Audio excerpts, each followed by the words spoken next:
Shalom saudaraku yang terkasih di dalam Tuhan. Sesi kali ini kita akan bicara itu tentang kebetulan. Nah, saya membaca arti kebetulan di dalam KBBI, Kamus Bahasa Indonesia, dikatakan kebetulan itu didefinisikan dengan tidak dengan sengaja terjadi, tepat atau kena benar dengan tidak sengaja, atau keadaan yang terjadi secara tidak terduga. Jadi sesuatu yang tidak dengan sengaja, dengan tidak terduga, itu kita sebut dengan kebetulan. Nah, saya ingin bahas dengan kata kebetulan ini, saya kaitkan dengan kisah Ratu Esther. Nah, kita tahu di kitab Esther itu adalah kitab yang unik karena di sana sama sekali tidak ada pencantuman nama Tuhan atau Allah. Nah, yang menarik, kalau tidak ada nama Tuhan atau Allah bukan berarti tidak ada tindakan Allah di dalamnya. Justru kekuatan dari kisah Esther ini adalah bagaimana providensia Allah, pemeliharaan Allah terhadap orang Yahudi, umat yang dikasihi Tuhan, melalui Ratu Esther dan melalui pamannya Mordekai. Nah, kita lihat, sekalipun tidak ada nama Tuhan, tetapi Tuhan campur tangan, ada banyak yang kita katakan sebagai kebetulan tanda kutip, yang ternyata di dalam kebetulan-kebetulan itu ada tangan Tuhan yang bekerja. Nah, saya akan awali dengan kebetulan pertama, yaitu ketika Raja mabuk. Ketika Raja Ahasiweros mabuk, ya. Raja Ahasiweros ini atau dikenal dengan Raja Xerxes I, Raja Xerxes I, dia sebagai pemerintah yang sangat berkuasa, Raja Persia yang saat itu sangat berkuasa mengalahkan Raja Babel, dan mereka banyak menawan begitu banyak bangsa, termasuk bangsa Yahudi, dan tentu saja ada Esther juga di dalamnya. Nah, ketika raja mabuk, maka raja memerintahkan Ratu Wasti untuk tampil dan mempertontonkan kecantikannya, yang ternyata Ratu Wasti itu menolaknya. Sekalipun tidak disebutkan alasan kenapa Ratu Wasti menolak, tetapi ini membuat raja begitu marah. Nah, apa yang terjadi? Karena raja marah, maka ada penasehat yang berkata supaya dicarikan pengganti Ratu Wasti. Nah, yang kedua adalah begini. Yang kedua adalah Esther akhirnya terpilih menjadi ratu. Jadi narasi Alkitab dikatakan bahwa Esther ini membangkitkan kesenangan, ya, membangkitkan hati yang begitu mencintai bagi baginda raja, sehingga akhirnya Esther terpilih menjadi ratu untuk menggantikan Wasti. Ya, kemudian kebetulan yang ketiga itu apa? Kebetulan yang ketiga itu suatu saat ketika paman Esther, Mordekai, kita tahu bahwa Esther itu yatim piatu dan sejak kecil ia dipelihara oleh pamannya Mordekai. Ketika suatu saat Mordekai secara tidak sengaja mendengarkan ada plot atau ada rencana jahat dari dua orang sida istana saat itu yang mencoba untuk berencana untuk membunuh raja. Dan apa yang terjadi? Mordekai menceritakan hal itu kepada istana dan dua orang ini diciduk. Namun Mordekai tidak tercatat namanya, tidak diberitahukan kepada raja tentang jasa-jasa daripada Mordekai.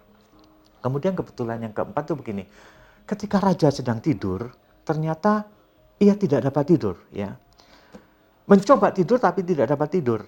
Dikatakan di Esther pasal 6 ayat 1, pada malam itu juga raja tidak dapat tidur. Terjadi ada kegelisahan pada diri raja. Pada saat dia gelisah, maka dia membuka-buka buku, lalu ditemukanlah buku yang menceritakan ternyata pernah terjadi peristiwa, ada rencana untuk pembunuhan kepada sang raja. Lalu ia mulai tergelitik, ya. Ia tergelitik. Siapa orang ini?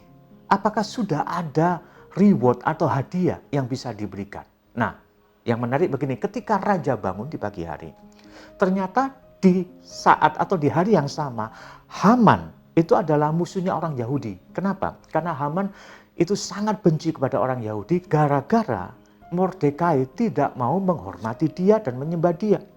Ketika semua orang memuji dia, menyembah, memberikan penghormatan kepada Haman yang memang haus akan penyembahan itu, ternyata Mordekai tidak melakukannya. Itu yang bikin Haman marah.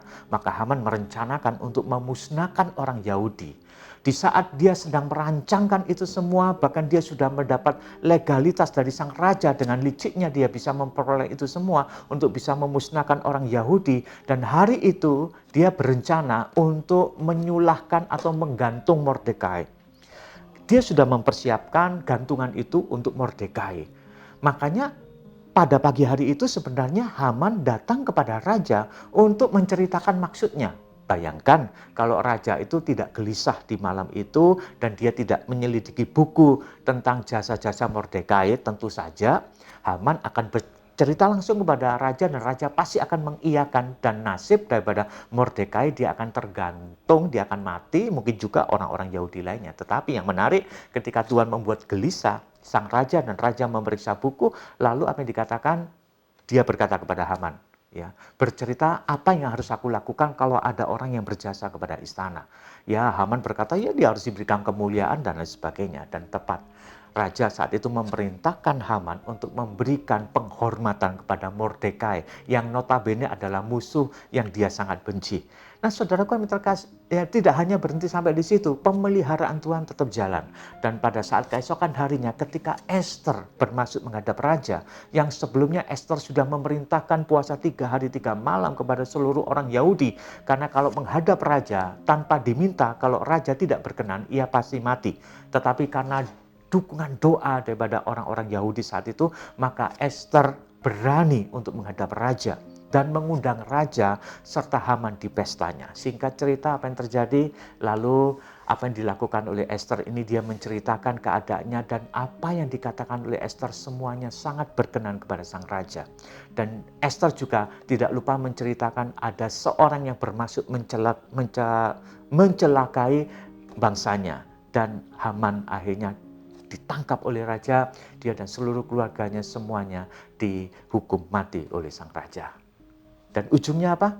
Pembalikan keadaan yang sebenarnya bangsa Yahudi sedang terancam, hendak dibantai oleh Haman, terbalik ketika Allah bekerja di dalam kebetulan-kebetulan yang terjadi, dan justru orang Yahudi dimuliakan, Esther dimuliakan, Mordekai dimuliakan. Karena apa? Karena ada Tuhan yang bekerja.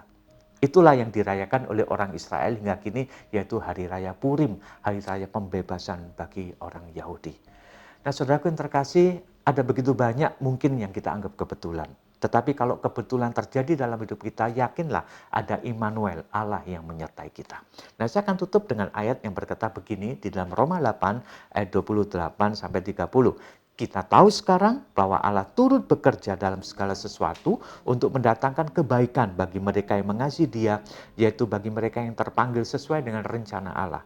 Sebab semua orang yang dipilihnya dari semula, mereka juga ditentukannya dari semula untuk menjadi serupa dengan gambaran anaknya, supaya ia anaknya itu menjadi yang sulung di antara banyak saudara. Dan mereka yang ditentukannya dari semula, mereka itu juga dipanggilnya, dan mereka yang dipanggilnya, mereka itu juga dibenarkannya, dan mereka yang dibenarkannya, mereka itu juga dimuliakannya. Allah turut bekerja di dalam kehidupan kita. Tanpa kita sadari, seluruh aktivitas kita, Allah melihat. Allah sering melakukan intervensi dalam kehidupan kita supaya semuanya berjalan sesuai dengan rencananya, dan pada akhirnya kita akan dimuliakan. Satu kata penting dalam hidup kita, jangan pernah menyerah. Mungkin di tengah penderitaan, persoalan, masalah, jangan berhenti karena Allah sedang bekerja. Jangan pernah engkau berkata, aku sudah tidak kuat lagi, aku hendak berhenti, sampai di sini hidup saya tidak mau melanjutkan kehidupan. Jangan pernah itu terjadi.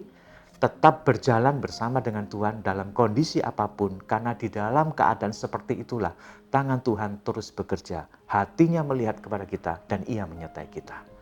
Kiranya Kingdom Inspiration ini memberkati kita semua dan menguatkan kita. Tuhan Yesus memberkati kita semua. Amin.